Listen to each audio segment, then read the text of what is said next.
दुकानावरचं साहित्य संपलं होतं म्हणून आज म्हापशाला गेलो. पहिल्यांदा यार्डमध्ये गेलो, तिथे होलसेल दरात नारळ घेतले. तिथून थेट म्हापसा मार्केटमध्ये गेलो. मार्गशीर्ष आहे म्हणून वरीचे तांदूळ व माझ्यासाठी कॉफीची पॅकेट घेतली. मग दुकानाच्या पिलट्या पण संपल्या होत्या. त्या घेण्यासाठी पिलट्यांच्या दुकानात गेलो.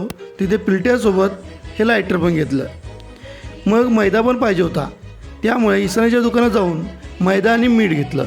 मग हे सगळं साहित्य बाईकवर ठेवून बाईक स्टार्ट करून घरी आलो. आज 4ला दुकानसुद्धा चालू केलं होतं. तोपर्यंत आपले फॉलोअर्स पण भेटायला आले होते. त्यांच्यासोबत बोलून झाल्यावर काय लायटर बंद पडला होता म्हणून आज नवीन लायटर घेऊन आलो होतो.